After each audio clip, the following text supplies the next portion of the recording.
पंजाब का युवा आवाज उठा रहा है उसको खालिस्तानी बता रहे हैं, ये हसदेव में जंगल कट रहे हैं और वो लोग अपने जंगल को बचाने जा रहे हैं तो उनको ये नक्सलवादी बना देते हैं। अचानक हमको यूटी 2019 में थोपा गया, ये 19 ना सर ना पाँव ने किसी ना सुरक्षा है, इसीलिए हम इसको 6 शेड्यूल के तहत मानते हैं जिसमें ज़मीन की सुरक्षा हो, फिर हमारे ट्रैवल के लिए सुरक्षा हो, हमारे बच्चों को जॉब के लिए सुरक्षा हो, ये सब चाहते हैं सर। ये तो बता दो कि देश का विकास कहाँ हो रहा है, सारा नाश हो रहा है।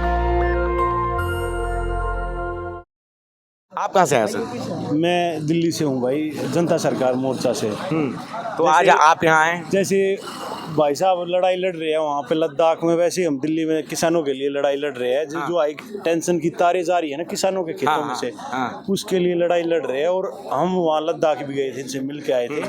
और यहाँ पे दिल्ली में पूरा किसान समाज इनकी स्पोर्ट्स में है। क्या लगता है कि पहले किसानों को आने से रोका जाता है, अब सोनम वांगचुक को भी दिल्ली आने से रोका गया और अभी तक जो है पुलिस कोई खबर नहीं दे रही कि वो कहाँ है, बोल रही कि आने वाले, लेकिन अभी तक आए नहीं। एक कवि ने कहा था कि बुलंदी का नशा समतों का जादू तोड़ देती है और हवा उड़ते हुए पंछी के बाजू तोड़ देती है। और थोड़ी बहुत गैरत जरूरी है, बेशरम नेताओं किसी मौके पर तो तबायत तक अपने घुंघरुआं तोड़ देती है। इन लोगों को शर्म नहीं आ रही। ये जो इंसान समाज के लिए खड़ा है और लड़ रहा है, ठीक है, इन्होंने नहीं पता कि जब ये जनता आवाज उठाएगी तो सरकारें कुछ नहीं कर सकती।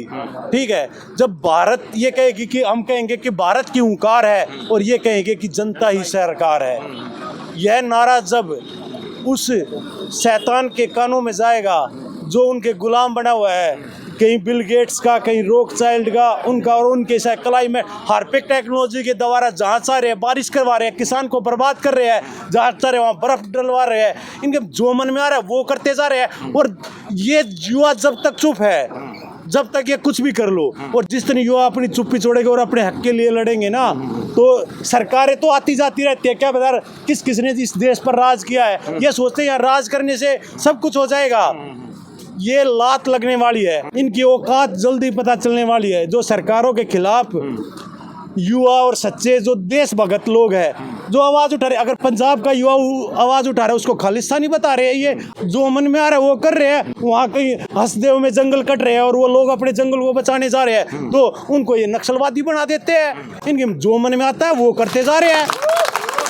क्या लगता है ये जो देश के हालात हैं, जो देश सरकार है भारत, मोदी को कहते हैं ना कि साहिल ये तेरी कश्तियां कुछ और कहती है, साहिल ये तेरी कश्तियां कुछ और कहती है, और किनारे पर टूटी हुई कश्तियां कुछ और कहती है, और ये आंखें मंजर कुछ और देखती है, पर हमेशा ये अखबार की सुर्खियां कुछ और कहती है। जो दिखाया जाता है ना वो होता नहीं है, जो दिखाया जाता है वो हो नहीं रहा, और जो हो रहा है वो दिखाई नहीं दे रहा। तो क्या हो रहा है जो नहीं दिखाया जा रहा है लोगों को? अरे देश का देखो, हर आदमी को इन्होंने कर्जवान बना दिया, हर आदमी को वैक्सीन लगा दी।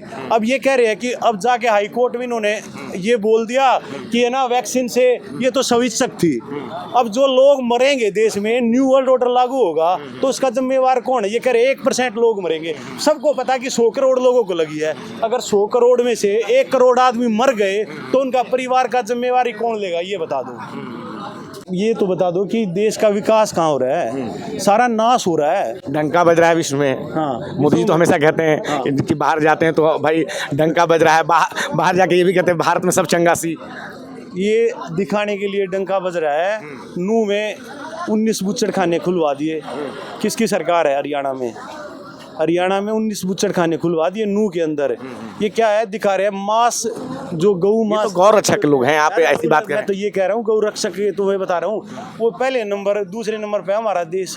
और ये हिंदू का वो बड़ा, हिंदू और मुस्लिम ये 2 मुद्दों पे बोल सकते हैं। बीजेपी के कार्यकर्ता, कांग्रेस के कोई भी है, हमें किसी पार्टी से लेना देना नहीं है, ना हम किसी पार्टी के गुलाम है, ना किसी पार्टी का झंडा उठाने वाले हैं। जब ये लगा था कि पहली बार आपने सुना कि उनको पुलिस ने डिटेन कर लिया, जबकि पीसफुली आ रहे थे, तो आपने क्या मन में सोचा कि जिस तरह से पीसफुली उनके प्रोटेस्ट को रोका गया है?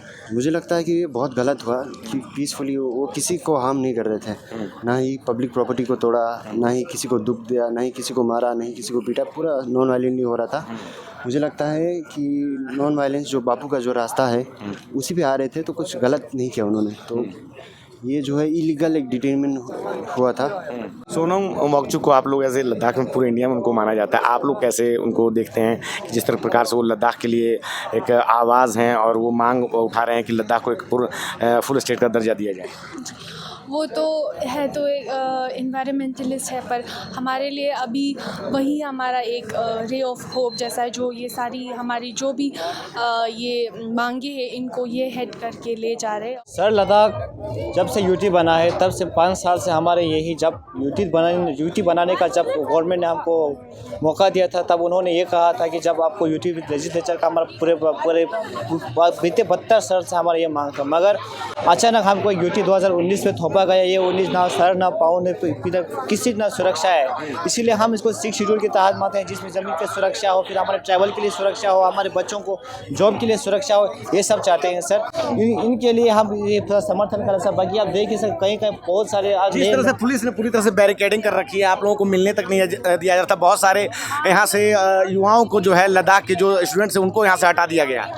सर मैं खुद डिटेंशन से मैं निकल के आया हूँ सर, क्योंकि क्या है कि हमारे ये मुद्दे जो हम लेके आ रहे हैं वो हम ना कोई बाहर से कोई लेके आ रहे हैं सर, कि कॉन्स्टिट्यूशन के अंदर हम मांग रहे हैं। लद्दाख दिल्ली पुलिस वाले हमारे ऊपर किस तरह के बर्ताव किए वो हम किस तरह का बर्ताव किया उन्होंने आप लोगों के साथ? उनको सर अच्छे से हमको बेवकूफ़ बना के लाया सर, उधर बॉर्डर से हमको हटा लिया, क्योंकि 2 दिन पहले हम खुद इधर बंदोबस्त के लिए थे। उनके साथ हमने पूरा कोऑपरेट करके उनको पूरा हमने बताया था कि हमको इधर रहना है, इधर हमारा प्रोग्राम है। उन्होंने हमको पूरा हाईजैक करके सर हमको उधर से पकड़ के ले लिया, पकड़ के बॉर्डर पे हमारे जो यात्री आ रहे थे यात्री को उनको पकड़ के फिर अलग अलग पुलिस स्टेशनों में जाके उनको फिर उधर से बंद कर दिया गया, उनको डिटेंशन कर दिया गया। ताहत ये है कि हम 3 लोग जो भी, मैं एक अंजुमन इमामिया यूथ विंग का प्रेसिडेंट हूँ सर, हमारे एलबी यूथ के प्रेसिडेंट और हमारे एपेक्स के ऑर्गेनाइजर कमेटी, हम तीनों को अभी होटल में जाके बंद करके फिर हमको पुलिस ने बाहर तक निकलने तक नहीं दिया सर। जो यात्री जो उधर बैठे थे क्या आप लोगों को टाइम पे खाना पीना दिया गया, ऐसा कुछ था कि नहीं? खाने पीने का सर ये तो पहले 1-2 दिन हमको खाने के लिए एक कांस्टेबल हमारे साथ गया सर, उनको खाना खाने के लिए पूरा आपको साथ हमारे साथ चलते रहे। फिर नेक्स्ट टाइम से आज और कल का दिन हमको बाहर तक निकलने नहीं दिया सर, क्योंकि हमको बाहर जाने के लिए भी मना कर दिया था।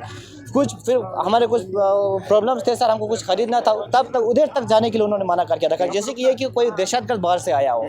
हम भी सर एक जेन्युइन इशू लेके आए सर, हम भी एक कॉन्स्टिट्यूशन के अंदर एक डिमांड मांग रहे हैं, वो भी देने के लिए बस इंडिया गवर्नमेंट मोदी गवर्नमेंट से थरथरा रहा है सर। क्या लगता है जिस प्रकार से आप लोग इतना शांतिपूर्वक जो है एक साथ 120 लोग यात्रा कर रहे थे, 2 अक्टूबर को यहाँ सुबह आप लोग को यहाँ पहुँचना था, आप लोग सब कुछ संविधान के अंतर कर रहे थे, अंडर कॉन्स्टिट्यूशन कर रहे थे, और पहले किसानों को रोका जाता था दिल्ली से आने के लिए, अब आप लोगों को भी दिल्ली में सिंधु बॉर्डर से गिरफ्तार कर लिया जाता है, जबकि देश में कहीं भी आने जाने की स्वतंत्रता है देश के नागरिकों को, लेकिन आप लोगों को रोक दिया गया और अब रात के अंधेरे में इस तरह से पुलिस के घेरे में आप लोग को लाया गया है। तो आप इसको किस तरह से देखते हैं? सर सितंबर के 1 तारीख को हमारा ये पद यात्रा शुरू हुआ था सर, पूरे अमन व शांति के साथ हाथ में भारत का तिरंगा लेते हुए, भारत माता की जय बोलते हुए हम पूरा लद्दाख से चलते आए।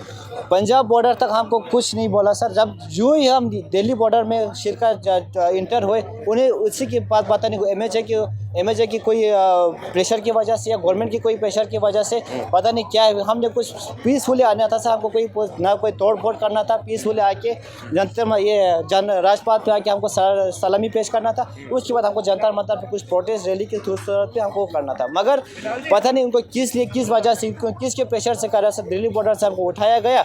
पता हुआ हमारे यात्री थे उनको सर, अभी देखिए गर्मियों का मौसम, लद्दाख का मौसम कैसा है, ये दिल्ली का मौसम कैसा है, उनको एक सीमेंट पे लेटाया गया सर, ना उसमें कोई एसी था, ना कोई फैन था, कुछ था बात, ना उनको पानी, बेसिक सुविधाओं तक का पूरा अभाव था, ना पूरा उसका कमी था सर। चलिए, तो इस तरह से देखिए जो ये साथ में डिटेन हुए थे और ये बता रहे हैं कि किस प्रकार से पुलिस ने इन्हें डिटेन किया था और ये शांतिपूर्वक अपना आंदोलन करना चाहते थे। मैं रंजय कुमार, कैमरामैन श्रवण के साथ, नेशनल दस्तक। धन्यवाद। नेशनल दस्तक की आपसे गुजारिश है कि अगर इसको बचाना चाहते हैं तो नेशनल दस्तक को सब्सक्राइब करने के लिए रेड कलर के सब्सक्राइब बटन को दबाएं, फिर बेल आइकन की घंटी दबाएं। नेशनल दस्तक को बचाने के लिए बहुत जरूरी है कि हर खबर को शेयर करें, लाइक करें, कमेंट जरूर करें।